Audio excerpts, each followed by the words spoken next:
సభాధ్యక్షులు,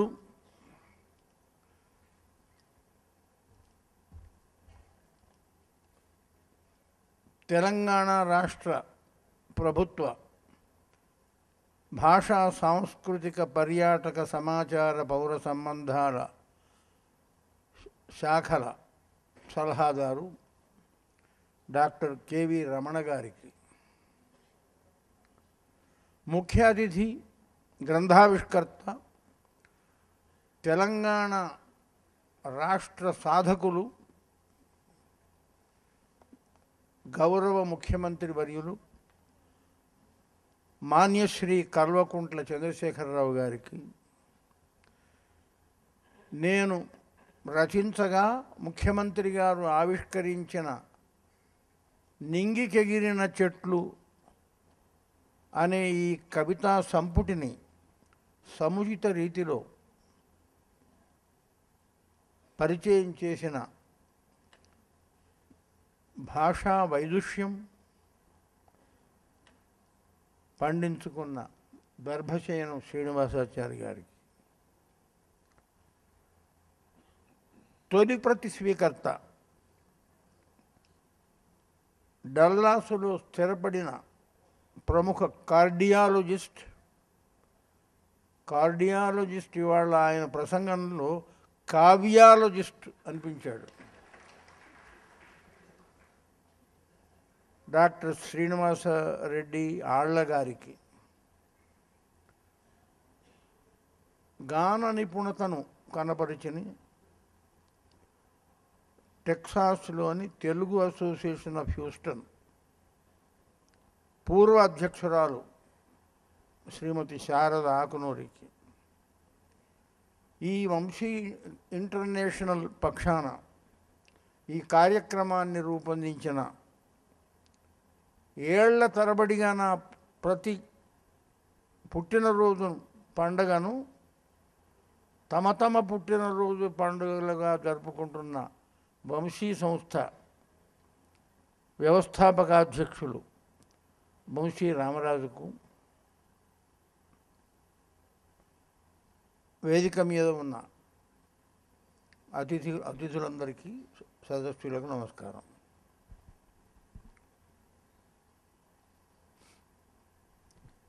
ఈనాడు నేను ఈ సంవత్సరం పాటు రచించిన కవితలు, సంస్పందనలు, వీటి సంకలనం నింగికెగిరిన చెట్లు అనే పేరుతో వచ్చింది. ఈ పుస్తక రూపంలో రావడానికి స్వచ్ఛందంగా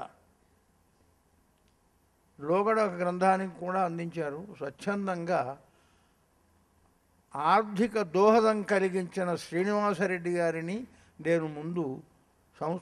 నేను అభినందించాలి.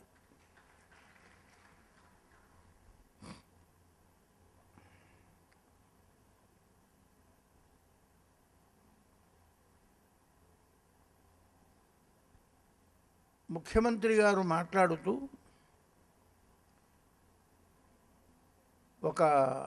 నా పాటను మాండలిక భాషలో రాసిన ఒక పాట, అది ఒక పద్మశాలి యువకుని తల్లి, ఇప్పుడు ముంబాయి అప్పుడు బొంబాయికి వెళ్ళిన ఒక పద్మశాలి యువకుని తల్లి ఆవేదన. ఆ పుస్తకం పేరు మా ఊరు మాట్లాడింది. రమణాచారి గారు రేపే వారు ఏ రకంగా విశాలాంధ్రకు వెళ్ళి ఆనాడు నా మందార మకరందాలు గ్రంథం కొన్నారో, రమణాచారి గారు రేపు అదే విశాలాంధ్రకు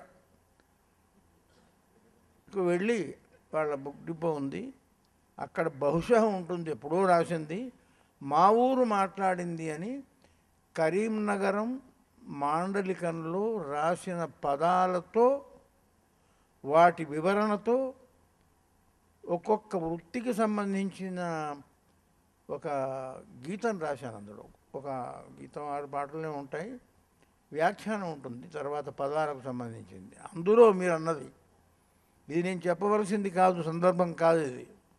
కానీ మీరు అన్నారు కాబట్టి ఆ తల్లి ఎత్తుకుంటుంది. పొట్ట సేత పట్టుకొని బొంబాయికి వెళ్ళిపాయే. మాండలికం. పొట్ట సేత పట్టుకొని బొంబాయికి వెళ్ళిపాయే. ఎట్లా ఉన్నాడో కొడుకు ఏమి తిన్నాడో. ఆ తల్లి ఏమి సంపాదిస్తున్నాడో అని అనలేదు, ఎన్ని పైసలు వేస్తాడో అనలేదు. పొట్ట సేత పట్టుకొని బొంబాయికి వెళ్ళిపాయే. ఎట్లా ఉన్నాడో కొడుకు ఏమి తిన్నాడు.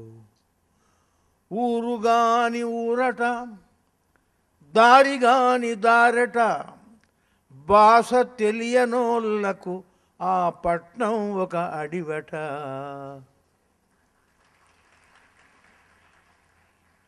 మూడొద్దులకొక్క పారి, మనం కూడా ఉన్నాం అంటున్నారు.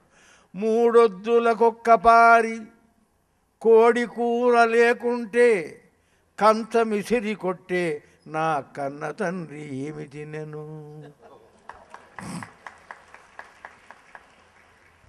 ఇంత పెద్ద ఇల్లున్నా ఇసుగుకునే ఎర్రి నాన్న కోళ్ళగూడ సొంటి ఇరుకు కొంపలోన ఎట్టుండెను.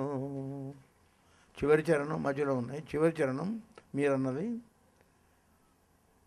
కొత్తలు పంపిస్తానని, ఆ రోజుల్లో హాలీ కల్దార్ అని రెండు ఉండేవి. కల్దార్ అంటే బ్రిటిష్ నాణాలు, హాలీ అంటే నైజాం. దానికి కొత్తలు అంటే పైసలు. కొత్తలు పంపిస్తానని కొడుకు కారటేసెగాని, కొత్తలు పంపిస్తానని కొడుకు కారటేసెగాని, పానానికి సుఖం లేంది పైసలల్ల ఏముంది. పానానికి సుఖము లేంది పైసలల్ల. నిజానికి ఈ సందర్భంలో ఇది నేను పాడకూడదు, కానీ నన్ను పలికించిన దోషం చంద్రశేఖరరావు గారు.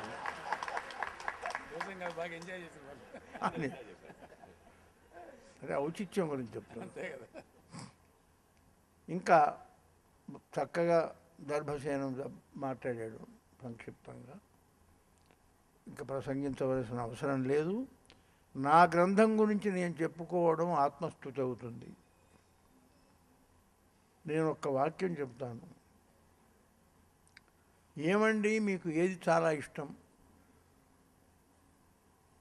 అంటే, వాక్కు నాకు చాలా ఇష్టం. మాట. ఆ వాక్కు మౌఖికంగా ఉండొచ్చు, లిఖిత రూపకంగా ఉండొచ్చు. లిఖిత రూపకంగా ఉన్న నా వాక్కు కవితాత్మకంగా ఈ గ్రంథంలో రూపొందాయి. కాబట్టి నేను మాటకు దండం పెడతా, పాటకు దండం పెడతా, పాటను నమ్మిన మనిషికి దండం పెడతా.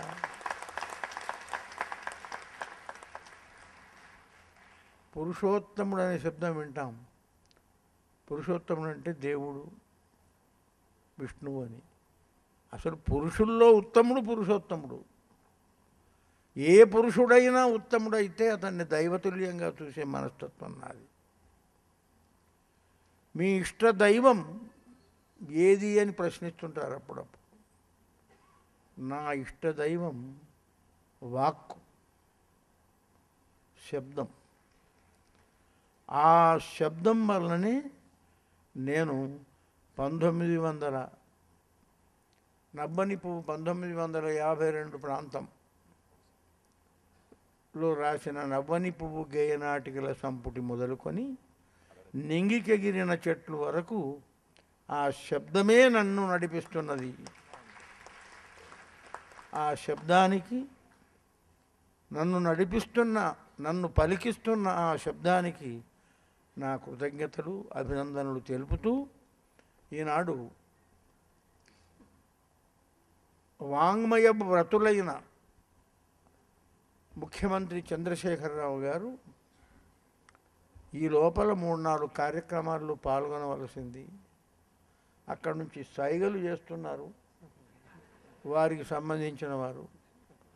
కానీ ఇట్లా అంటున్నారు, వారి ప్రతి చలనం చాలనం నాకు బాగా తెలుసు. అంతతో సహనంతో కూర్చున్నారు. చాలా చక్కని ప్రసంగం చేశారు.